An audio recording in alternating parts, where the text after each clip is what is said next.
Magandang araw mga kababayan, good morning po sa ating lahat sa Luzon, Visayas at Mindanao. Magandang umaga sa inyong lahat mga kababayan, sa ating mga kababayan yan sa ibang bansa. Magandang umaga, magandang tanghali at magandang gabi sa inyo mga kababayan. Nawa na sa mabuting kalagayan kayo mga kababayan.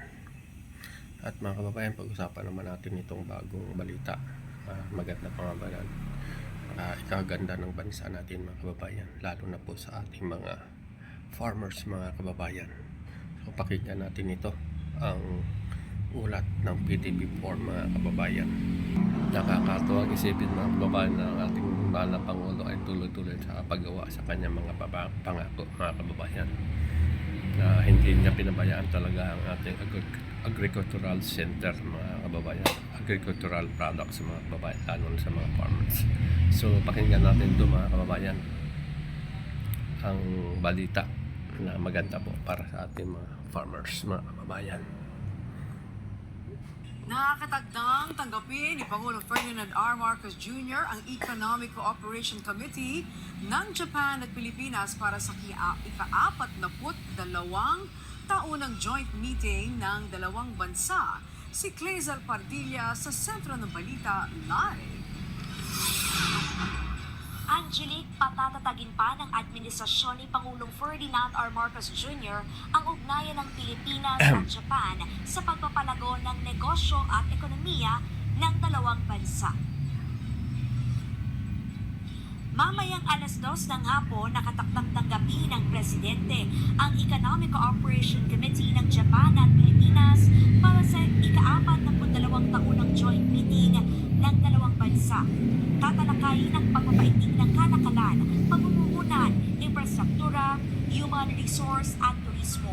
Mahalaga ito lalo't isa ang Japan sa mga nangungunang investment partner ng Pilipinas. Patuloy dyan ang paglagda ng Japan sa 1.7 billion yen grant para sa pagpapatayo ng modernong rice processing facility sa Isabela. Tampok dito ang mga makinaryang magpapatuyo sa palay na makatutulong para mabawasan ang mga nasasayang na bigas at mapatatag ang supply ng pagkain habang tinutulungan ang libo-libong magsasaka na magkaroon ng disenteng kita. Layunin ng nasabing proyekto na palakasin ang buffer stocking capability ng National Food Authority. Maiwasan ang pagkalugi ng ating mga magsasaka, pataasin ang milling recovery rates, at pagandahin pa ang kalidad ng lokal na bigas para sa disaster relief efforts at programa ng pamahalaan gaya ng Benting Bigas Meron Na.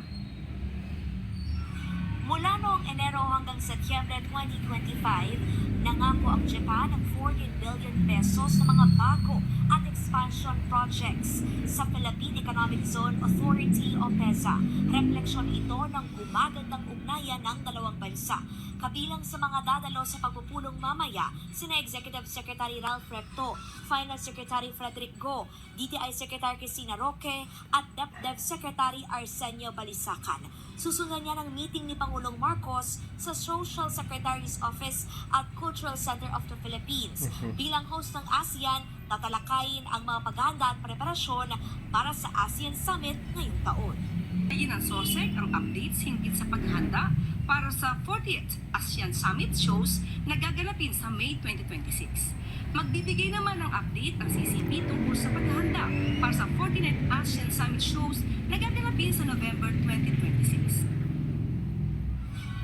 Angelique, Navigating Our Future Together ang tema ng ASEAN Summit 2026. Layo ng Pilipinas na isulong ang economic resilience at maritime security sa rehiyon.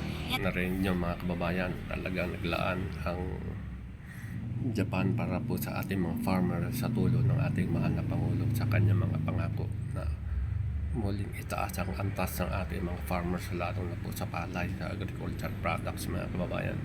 Kasi kapag gumanda ang kanilang ani, malaking tulong ho sa atin at maibaba ang presyo ng bigas mga kababayan at maging maganda ang hanap buhay ng ating mga farmers mga kababayan.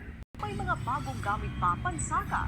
Ito'y mula sa Department of Agrarian Reform na tiniyak ang patuloy na suporta sa mga manggagawa sa sektor ng agrikultura. Si Dayan Monica patuloy na suporta sa mga manggagawa sa sektor ng agrikultura. Si Dayan Monica Tukay ng PTV Cordillera sa sentro ng balita.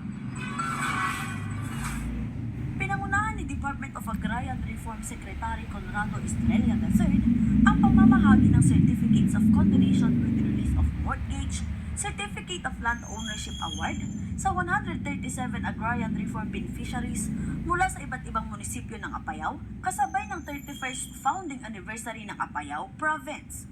Bukod dito, naipasakamay din sa 6 na agrarian reform beneficiary organization ang mahigit 4.1 million pesos na halaga ng mga farm machinery naman, equipment kababayan. na pinasasalamatan Cellphone ng ang mga gamit beneficiaryo. namin at medyo Napakalaging nakakabot. tulong po ma'am ng mga agricultural na equipments to ma'am kasi ito na po nga talagang mga pangangailangan para po mapalago pang mga ani po namin ng mga magsasaka ma'am.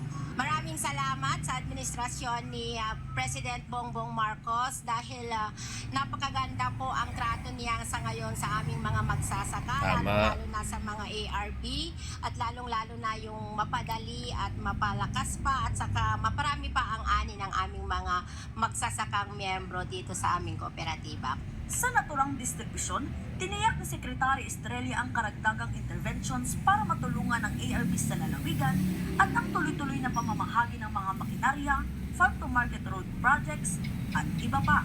Target nilang matapos ang lahat ng distribusyon hanggang sa 2027. Alinsunod sa kautusan ni Pangulong Ferdinand R. Marcos Jr. kaugnay sa mabilisang pamamahagi ng land titles sa mga magsasaka. 750,000 hectares na lang. This year, ang balak namin is we will hit 500,000 hectares.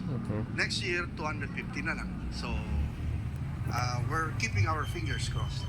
Karamihan sa Visayas tsaka sa Mindanao.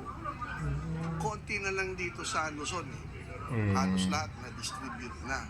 Sa Cordillera naman, mahigit 30,000 hectares pa ang natitirang dapat maipamahagi matapos maipamahagi ngayong taon ang 2,000 hectares. Hiniling din ng kalihim sa mga benepisyaryo na alagaan ang mga natanggap nilang titulo at kasangkapan sa pagsasaka para sa ikauunlad ng kanilang kita. So ano pa iti kaslang paumay nga ikandak iti dar nga e-title distribution. Open nga kanayon iti opisingan iti regional directors tapno adang tulungan da iti ERBs tayo. Dayan Monica Tukay para sa Pambansang TV sa Bagong Pilipinas. Natunghayan natin mga kabayan, kita natin kung ano patuloy ang gawa ang ating mahal na Pangulo, lalo na sa mga magsasaka mga kababayan. So marami na pala silang naibigay ng mga titulo para sa mga magsasaka at sa kanilang at mga makinarya para ikalalago ng ani ng bawat Pilipino, mga kababayan, ng bawat farmers, mga kababayan.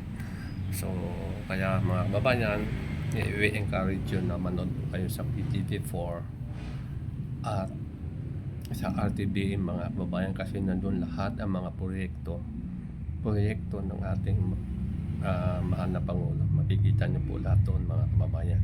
So maraming salamat po muli sa inyong time, sa inyong panahon na naglaan sa ating munting video mga kababayan. Please like and share mga kababayan sa ating munting vlog. Please comment down below and don't forget to subscribe mga kababayan. Maraming salamat po sa inyong patuloy na panonood. God bless us all.